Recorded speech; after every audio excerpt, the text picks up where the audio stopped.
Efectivamente, en los 100 puntos para la transformación, documento rector, no solo eran las promesas de campaña, presidenta, esa de hecho fue la plataforma electoral que se registró en el INE. Es decir, el Partido del Trabajo y el Partido Verde sabían de esta reforma y de las 6 propuestas que contenía, que en esencia es lo que hoy nos está presentando. ¿Bastará el escarnio público, presidenta, para aquellos que decidan traicionar la voluntad popular? Porque al final del día, los que votamos por el proyecto que usted encabeza, pues sí queremos una reforma electoral, presidenta. Pues depende de la gente. Uno no puede obligar a nadie, ¿verdad? Es una reforma muy racional, razonable y que cumple con lo que nos pidió la gente. Entonces, quien no quiera aceptar la reforma, pues también va a tener pues la votación o no del partido que corresponda. Entonces, así, porque que la oposición va a decir, ay, es una derrota de la presidencia. No, al contrario, es una victoria, porque no cedí frente a lo que pudiera ser una negociación para poder que todo el mundo aprobara lo mismo, por consenso, que todo el mundo estuviera de acuerdo. ¿Ustedes creen que el PRI va a estar de acuerdo con que le quiten la lista pluri? No creo que le guste a Alito. ¿Ustedes creen que el PAN, Anaya, esté de acuerdo con que le quiten la lista pluri? Pues no. En Morena no tienen problema porque ellos se eligen por tómbola. Entonces, pues, pero la gente no quiere que haya listas. Entonces, sí hay representación proporcional. Presidenta, en el pasado se le conoció como mafia electoral a estos funcionarios del Instituto Nacional Electoral que efectivamente designaban a los consejeros electorales en Estado de México, en Coahuila, en cualquier estado. Esa sigue siendo una casta dorada que al día de hoy, bueno, pues ganan salarios exorbitantes. Preguntarle qué va a suceder con los OPLES, con los organismos públicos electorales, porque es una duplicidad de funciones. Si el Instituto Nacional Electoral en temporada no electoral no chambea, imagine entonces cómo es que los OPLES, estos organismos públicos electorales, pues de verdad que es cobrar por ir a sentarse, presidenta. Bueno, fue una gran discusión. Quien más defendió que se mantuvieran las representaciones, digamos, los institutos electorales para que los organismos electorales en los estados, es quien defiende el federalismo. O sea, dice, a ver, si solo hay una institución nacional, pues ¿qué pasa con los estados?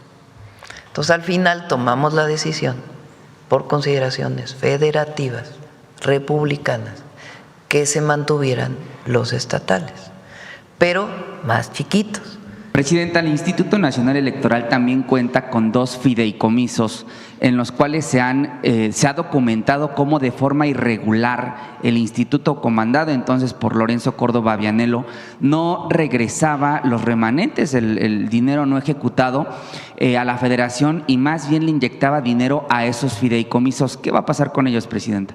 Bueno, la idea es que se reduzca el monto del INE y no está directamente en la reforma la desaparición de esos fideicomisos, se puede incorporar, pero lo importante es que nada de estos despilfarros que hay ahora, porque dicen es que si se reduce el costo de la elección ya no va a ser, ya no se va a garantizar. No es cierto. ¿Por qué un consejero electoral tiene que ganar 300,000 pesos? ¿Por qué tiene que haber bonos? ¿Por qué, como bien dices tú, si no utilizan el recurso lo tienen que meter un fideicomiso para usarlo el siguiente año? Pues eso no.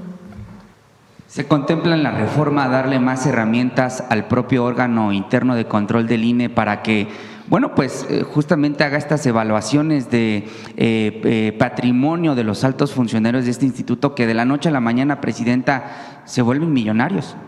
Sí, sí es importante el fortalecimiento del órgano interno de control. Presidenta, continúo con la reforma porque otros que de plano no trabajan, si en el INE no se trabaja en temporada no electoral, los partidos políticos reciben 7,000 millones de pesos al año, es una barbaridad de dinero y muchas veces, bueno, pues se gasta en encuentros petit para todo pagado, en Acapulco, así de ultralujo. Y es dinero que no se ve reflejado en la gente. 7,000 millones de pesos es el equivalente a construir más o menos unos 5 cablebuses como el que usted inauguró. No, nada más 2. ¿Nada más 2? Sí, cuestan como 3,500 millones. Bueno, pues entonces sí. Son 2 cablebuses, Presidenta, sí, que se podrían construir al año, pero que se pagan en la clase política. La idea es que se reduzca el monto de apoyo que reciben los partidos políticos. Eso sí, o sea, reducción de lo que reciben los partidos, reducción de lo que recibe el INE, reducción de lo que reciben los institutos electorales estatales, reducción de lo que reciben los tribunales, reducción de lo que reciben los congresos estatales, reducción de lo que recibe el Senado de la República y reducción de lo que reciben los partidos políticos. Es adelgazar la clase política. Pues es que el recurso sea para el pueblo y que lo que necesite la elección, pues que se utilice para la elección, sin despilfarros. ¿Qué pasa con el fuero, Presidenta? ¿Eso se incluye dentro de la reforma? Ese no se tocó, finalmente. Se mantiene el fuero, no se tocó. Fue una discusión muy intensa ahí entre los compañeros. Mi opinión es que debería quitarse, pero finalmente dejé también a la comisión esta decisión. Hay estados que ya no tienen fuero, inclusive. Entonces, no, yo no estoy de acuerdo en que exista el fuero. Pero hay muchos funcionarios federales, estatales y municipales que siguen robando a ultranza de ese careta, digamos, del fuero. Estamos hablando de diputados federales. O sea, el fuero depende ya de las diputaciones estatales. Entonces, yo estoy de acuerdo en que se quite el fuero. Pero hubo consideraciones de la comisión y eso pues lo dejamos. Ahora, es importante que la gente sepa, porque el que un diputado tenga fuero no quiere decir que no pueda ser juzgado o que no pueda ser acusado. O sea, si hay un diputado que cometió un delito y hay una denuncia, se abre una carpeta de investigación, el diputado está obligado o la diputada a responder a la carpeta de investigación. Se le puede desaforar por su diputación, pero cuando termina su diputación… Sobre el tema de reforma electoral, efectivamente, solo para que nos quede claro, la primera minoría ya es algo que sucede en Ciudad de México, en Estado de México, en otras entidades de la República. Pero estos 95 que sí van en una lista, la reforma contemplaría entonces que exista una lista abierta donde el pueblo va a poder votar. Si tú vas a votar para no decir Morena, por el partido X, por el PAN, por el PRI, por el Verde, por el PT, ¿qué otros partidos hay? Ahora va a haber otros partidos nuevos. Movimiento Ciudadano. Bueno, entonces viene aquí vienen notas de Rosa Isela, no sé qué diga, entonces mejor no pongo esto. Pero bueno, viene tu boleta. Viene tu boleta. Entonces en la boleta viene los nombres de los diputados, ¿no? Para diputados federales. Y vienen los partidos. Entonces viene Juan Pérez y Juana López por el partido fulano de tal, voto. Bueno, ya voté por el partido X. Entonces, en otra boleta o aquí atrás, voy a decir, en la representación proporcional, ¿por quién voto? Ah, pues por este hombre y por esta mujer. De Movimiento Ciudadano, de Morena, del PT, del PRI, del PAN. ¿Sí me entienden? Sí. O sea, si ya voté por un partido político, también voy a votar por el que corresponde a la representación proporcional. Correcto. Por último, Presidenta, sobre este tema de reforma electoral, efectivamente en los 100 puntos para la transformación, documento rector, no solo eran las promesas de campaña, Presidenta, esa de hecho fue la plataforma electoral que se registró en el INE. Es decir, el Partido del Trabajo y el Partido Verde sabían de esta reforma y de las 6 propuestas que contenía, que en esencia es lo que hoy nos está presentando. ¿Bastará el escarnio público, Presidenta, para aquellos que decidan traicionar la voluntad popular? Porque al final del día, los que votamos por el proyecto que usted encabeza, pues sí queremos una reforma electoral, Presidenta. Pues depende de la gente. O sea, uno no puede obligar a nadie, ¿verdad?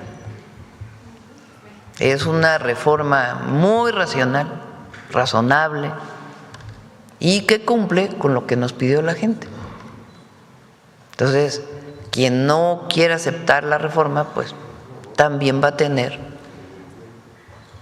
pues la votación o no del partido que corresponda.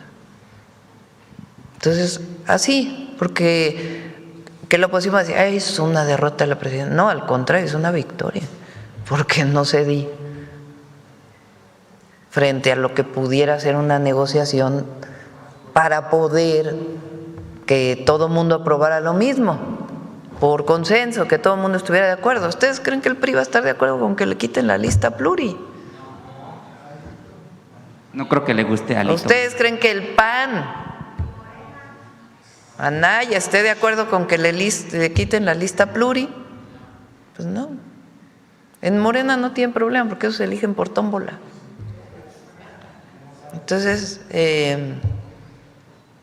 pues, pero la gente no quiere que haya listas. Entonces, sí hay representación proporcional, pero electos.